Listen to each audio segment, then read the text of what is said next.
Halo semuanya, jumpa lagi dengan gua Chandra di Caltrapin Tech.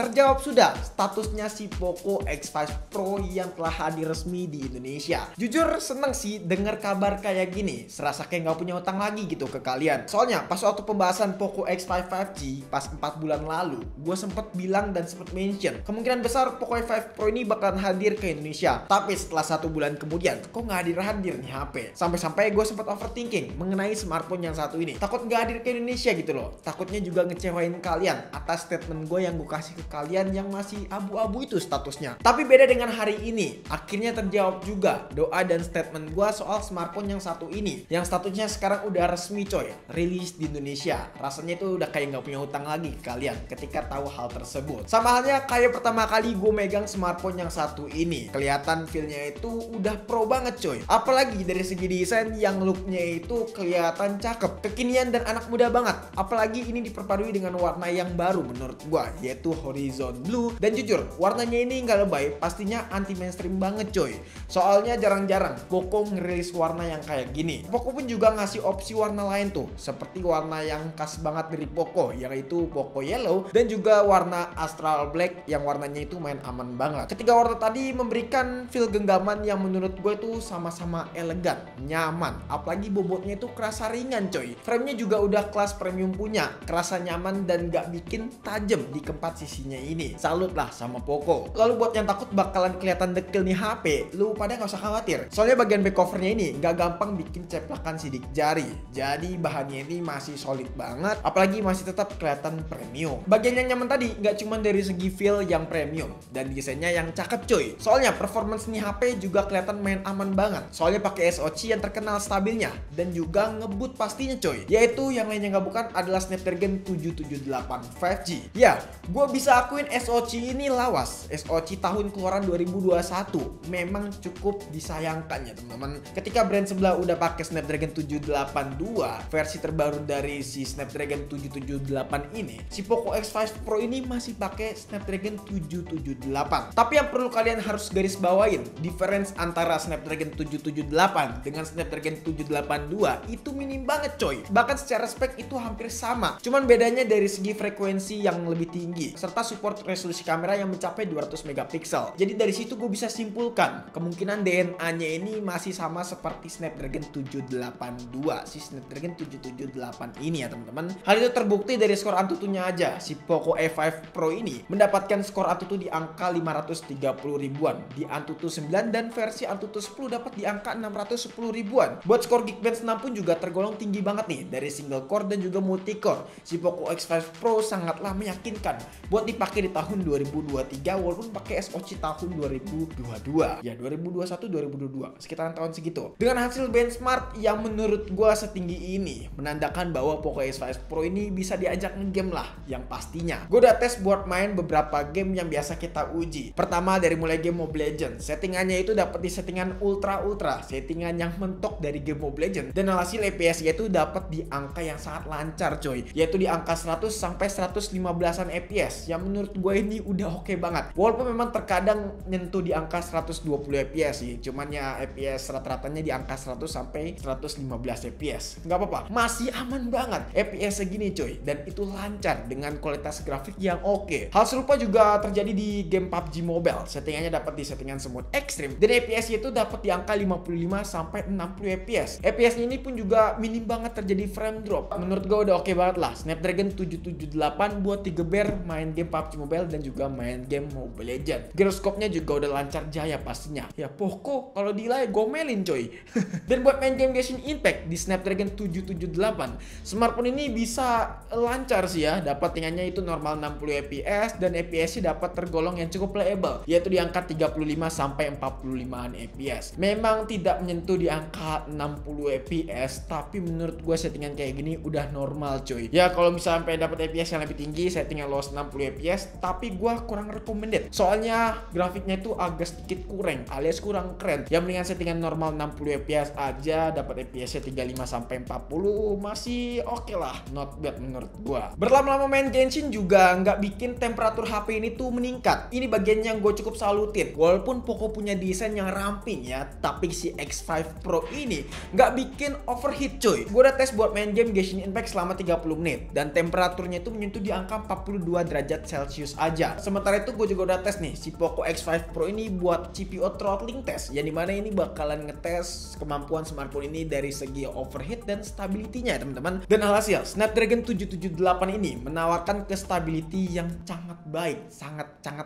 tapi ya intinya yang sangat baik. Lo lihat aja dari grafiknya ini masih hijau semua cuy, dan temperaturnya nyentuh di angka 42 derajat Celcius itu selama 30 menit kita tes ya teman-teman. Jadi memang secara stability memang smartphone yang satu ini aman banget, temperaturnya aman, dan juga untuk bagian performance-nya masih bisa dijaga dan di limit dengan sangat baik. Beralih ke bagian sisi depan, nggak cuman performance aja smartphone ini tuh punya spek yang gacor coy, tapi layar yang dikasih gue yakin brand lain itu bikin kelabakan. Soalnya harga 3,7 jutaan lu bisa mendapatkan panel tipe Flow AMOLED yang support 1 billion color. Buat yang belum tahu ini panel apaan, basicnya ini kayak panel AMOLED pada umumnya teman-teman. Cuman bedanya panel Flow AMOLED ini memungkinkan bezel pada smartphone terlihat tipis dengan kabel fleksibel yang ditaruh di bagian bawah layar. Nah, spek layar yang kayak gini tuh cuman ada di HP-HP flagship di harga 10 jutaan. Salah satunya contoh iPhone 13 series ya teman-teman. Selain itu juga smartphone ini punya fitur Dolby Vision dan juga SDR10 Plus pula. Jadi buat lo yang suka nonton film yang support SDR, ini udah ready banget. Ditambah lagi soal warnanya yang kelihatan gonjreng yang membuat mata kalian terasa nyaman 24 jam nonstop di smartphone yang satu ini. Cuman gue nggak rekomendasi sih 24 jam. Sakit mata kalian cuy.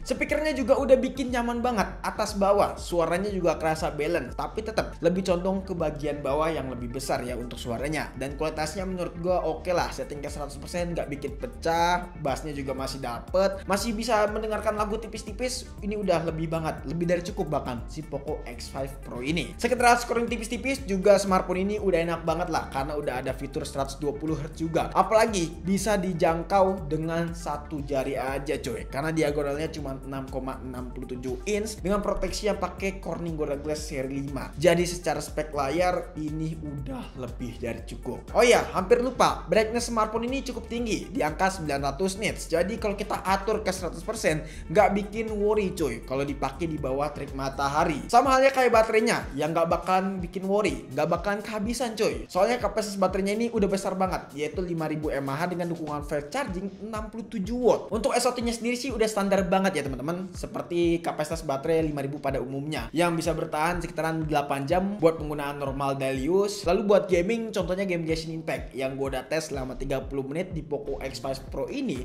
dengan settingan normal 60 fps itu berkurang sekitaran 13-14%. Itu pun juga kita menggunakan Wi-Fi only dengan brightness kita atur ke 50% ya teman-teman. Ya masih tergolong oke lah teman-teman. Sekedar buat nonton film juga masih aman banget karena selama nonton film durasi 2 jam baterainya itu berkurang sekitaran 15%. Sedikit catatan aja nih ya teman-teman, kalau misalkan kalian pengen lebih irit pakai yang 60Hz atau enggak pakai settingan defaultnya aja, yaitu adjustment refresh rate teman-teman. Jadi dengan kita menggunakan fitur yang satu ini, refresh rate itu bakal menyesuaikan dengan kondisi dan ini bakal bikin baterai lebih irit coy. Beralih ke bagian kamera, yang dimana kameranya ini memiliki konfigurasi triple kamera dengan resolusi yang sangat besar yaitu 108 megapiksel. Lalu buat hasil fotonya ini bagian yang paling penting menurut gua. Apalagi resolusi tinggi tapi hasilnya jelek itu sama aja. Namun lain cerita di Poco X5 Pro ini coy, dia bisa memberikan hasil yang cukup baik dalam kondisi tertentu. Contohnya dalam kondisi terang seperti siang hari lah singkatnya ya teman-teman. Hasilnya itu gue bisa akuin jempol,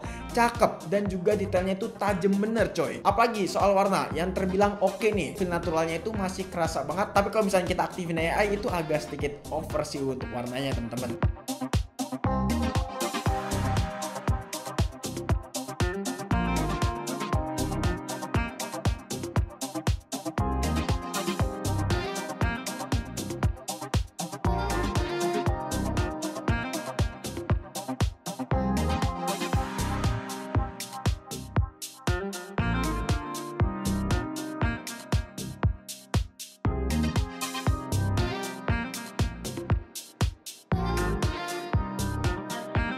Jepret pakai lensa zoom digital 10 kali pun juga masih terlihat oke. Walaupun ini cuma digital, ya not bad lah menurut gua. Tapi secara overall buat masalah hasil foto dari Poco X5 Pro ini, gua akuin jempol, 4 jempol bahkan ya. Ini smartphone udah oke banget. Bisa gue simpulkan smartphone ini memang sepertinya titisan dari Poco X3 NFC. Kalau kalian tahu tuh smartphone adalah kamera terbagus buat di range harga segitu di saatnya teman-teman. Saatnya maksudnya di saat itu. Seketika Poco X3 NFC rilis, kamera itu yang paling bagus menurut gua. Tapi jangan seneng dulu coy. Dalam kondisi gelap menurut gua pribadi smartphone yang satu ini agak kurang alias kurang keren. Terutama kondisi yang bener-bener minim cahaya coy. Detailnya memang masih bisa dipertahankan dengan cukup baik. Gua akun jempol bagian satu ini. Tapi warnanya agak sedikit jelek dan agak sedikit maksain coy menurut gua. Apalagi dalam kondisi yang bener-bener gelap. Itu ya agak kurang sih. Tapi hal ini bisa kita atasi sih dengan yang namanya mode night mode. Namun processing image-nya agak sedikit lama coy. Memakan waktu sekitaran 2-4 detikan. Auto pegel sih tangan kalian kalau misalkan memang menahan dengan waktu sekitaran segitu. Ya kalau misalkan tangannya tremor pasti gerak-gerak. Hasilnya bakalan buram juga sih. Bagian kamera ini memang gue cukup impress, sama halnya seperti perekaman videonya yang sangat oke abis coy. Dengan kualitas detail yang tajam, terus juga untuk stabilannya yang gue bisa akuin oke banget. Anti jelot coy, bisa lo lihat aja nih perekaman videonya. Jadi guys, ini dia buat hasil perekaman video kamera belakang dari Poco X5 Pro. Yap, buat resolusinya kita Full HD Plus ini ya. Karena memang untuk kamera belakangnya sendiri bisa sampai 4K 30 fps dan hasilnya stabil coy. Entah di 4K, di Full HD 60 fps ataupun Full HD 30 fps sekalipun. Dan menurut gua hasilnya sih ini cakep ya. Udah kayak titisan Poco X3 NFC. Tuh lo bisa lihat awannya tuh bener-bener ciamik banget kan coy. Dan yang pasti ini nggak bikin jelo tuh. Jadi kalau kita geser-geserin gini kameranya itu nggak jelo, masih stabil mampus ya teman-teman. Mantep kan menurut gua hasil foto dari hasil kamera rekaman video ya dari Poco X5 Pro. Nah, kalau buat perekaman kamera depannya sendiri di sini bisa sampai Full HD 60 fps ya teman-teman, dan juga stabil juga nih kalau kita lihat hasilnya. Sama-sama stabil hasilnya kalau kita lihat sih ya.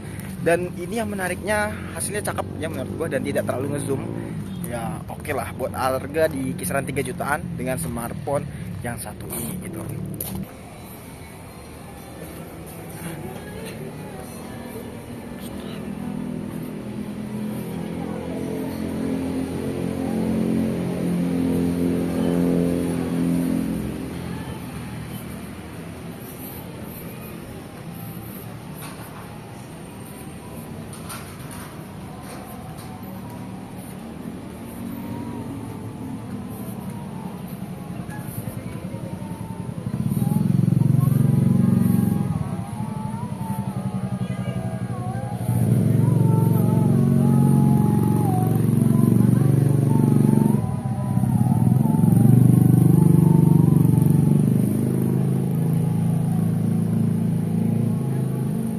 Oke, punya budget 3,7 jutaan. Rekomendasi smartphone yang paling tepat menurut gua saat ini adalah Poco X5 Pro. Karena spesifikasi dan harga yang dikasih itu bener-bener nggak ngotak coy. Apalagi soal fitur-fiturnya yang semuanya itu hadir. Seperti fitur jack 3,5 mm, IR blaster, dual stereo speaker, haptic linear motor yang enak, IP53, semuanya itu komplit ada di HP ini. Udah kayak jual rugi si Poco demi customernya mereka. Intinya udah nggak habis pikir lah sama si Poco X5 Pro, dan harapan kita akhirnya terjawab sudah melalui video yang satu ini. Dan gue nggak bisa berkata apa-apa lagi tentang smartphone yang satu ini. Recommended banget buat kalian yang pengen beli di harga 3,7 jutaan. Sedih sih sampai ya. Jadi mungkin cukup sekian aja video kali ini. Kalau misalnya kalian punya pendapat ataupun punya pertanyaan tentang smartphone yang satu ini, tulis aja langsung di kolom komentar. Dan juga di Instagram kita di @tekno jika kalian pengen nanya secara privat. Chandra pamit dan sampai jumpa di video selanjutnya. Until next time, goodbye. 3,7 jutaan. Harga yang fantastik bro. Oh my god.